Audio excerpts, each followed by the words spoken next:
Question number 4 का ए part है हमारे पास। Find the value of a sphere with the radius of 9 centimeter. The formula from the volume of a sphere is V is equal to 4 over 3 pi r and 3 where r is the radius। अब r जो है इसमें हमारे पास radius है और v की जो value है वो 3 over 4 है, जो हमें फार्मूला हमें इसमें दिया गया है। ठीक है, यहाँ पर हमने लिखना है हमें गिव दिया गया है r is equal to 9 centimetre. यहाँ पर देखिए हमारे पास है 9 सेंटीमीटर और r हमारे पास चूँकि रेडियस है तो हम लिखेंगे 9 सेंटीमीटर। रेडियस एक लाइन होती है, ठीक है, तो वो लाइन हमारे पास क्या होगी, 9 सेंटीमीटर होगी। v is equal to formula जो हमें दिया गया है 4 over 3 pi 9, चूँकि 9 सेंटीमीटर था, ब्रैकेट में 9 लिखेंगे और देन हमारे पास r की जगह पे हमारे पास यहाँ r था, ठीक है, रेडियस हमारे पास यहाँ पर क्या है, रेडियस 9 सेंटीमीटर r है, तो r की जगह पे हम लिखेंगे 9 और फिर हमारे पास आ जाएगा 3। यहाँ पर हम लिखेंगे 4 over 3 pi, यहाँ पर 9 3 ज़ा हमारे पास हो गया 27, ठीक है, 9 3 ज़ा 27 और फिर किस पे करें, 9 पे करें, 9 लिखेंगे। तो जब हम इसको डायरेक्शन इसकी चेंज करेंगे हम लिखेंगे 7 2 और 9, 27 को 72 कर देंगे और किस पे किया हमने, 9 पे किया है, तो 9 हम लिखेंगे। 4 मल्टीप्लाई बाय रेडियस 5 मल्टीप्लाई 243। यहाँ पर हम लेते हैं, यहाँ हमने जो लिया है 4, ठीक है, इसको हमने 3 3 ज़ा हमारे पास हो गया, इसको इससे हम कटिंग अगर हम इसकी करें 3 और 7 29 की, तो हमारे पास जो आता है 2 4 एंड 3 आता है। जैसे 3 2 ज़ा हमारे पास 6 हो गया, 3 2 ज़ा 6, एक यहाँ पे आ गया, 3 4 ज़ा 12 एंड 3 3 ज़ा 9, तो ये वाला आ गया 4 मल्टीप्लाई हमारे पास है 5 की वैल्यू होती है आई थिंक 1 over 22 कि 7 over 22, बहरहाल वो वैल्यू हमने यहाँ यूज़ नहीं करनी। मल्टीप्लाई यहाँ पर हमारे पास जो इसको 3 को इसके साथ हमने कटिंग की है, तो हमारे पास जो आंसर है 243, वो हमने यहाँ पे लिखना है। 972 यहाँ हमने जब इसकी डायरेक्शन चेंज की थी तो हमारे पास क्या आया था, 72 एंड 9। जब हम इसको दोबारा से तरतीब देंगे, हम 9 पहले आएगा, 72 बाद में लिखेंगे, यहाँ पर 9 पहले आ गया, ठीक है। 72 अगेन से डायरेक्शन चेंज हुई, 5 cubic centimetre using the approximations 5 is equal to, अब अप्रोक्सीमेशन मतलब कि करीब तरीन जो हमारे पास इसकी वैल्यू आएगी वो हमने यहाँ पर लिखनी है 3.14 15 एंड 9। इसकी अगर हम करीब तरीन वैल्यू लेते हैं तो हमारे पास आएगी 972 मल्टीप्लाई 3.14 15 एंड 9। इसको अगर हम लेते हैं तो हमारे पास आएगी 305 एंड 3.63 क्यूबिक सेंटीमीटर, ये हमारे पास इसका आ जाएगा।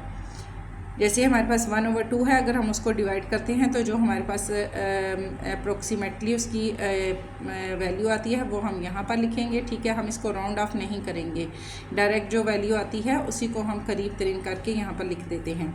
बी पार्ट है इसका, find the hypotenuse of the right isosceles triangle each of whole leg is 8 centimetre, यानी उसकी जो एसोसील ट्राइंगल है उसकी जितनी भी टांगें हैं वो 8 सेंटीमीटर है।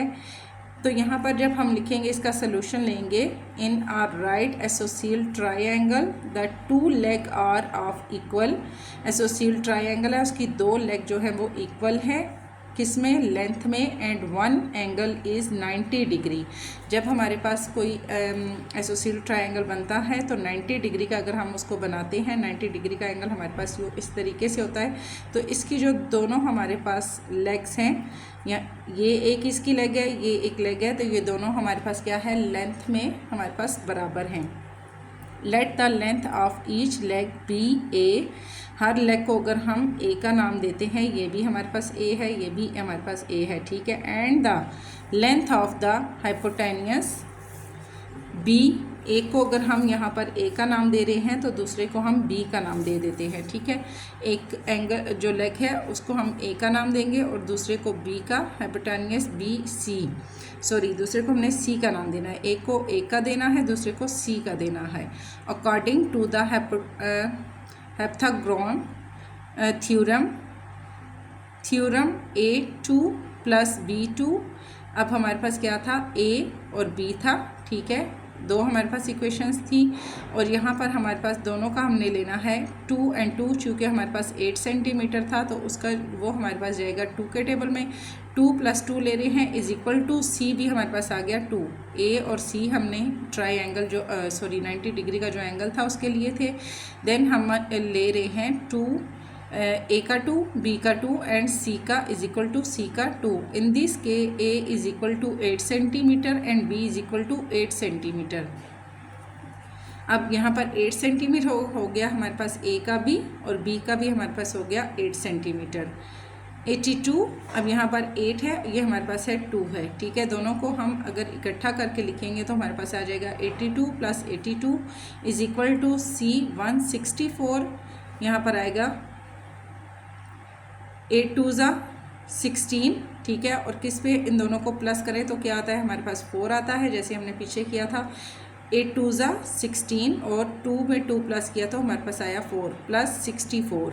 अब यहाँ पर इसको हमने लिख दिया +64। 8 2 ज़ा हमारे पास क्या हो गया, और 8 8 ज़ा, अगर हम 8 2 ज़ा करते हैं तो हमारे पास आता है 16, और अगर हम 8 8 ज़ा करते हैं 2 टाइम तो हमारे पास आता है 64।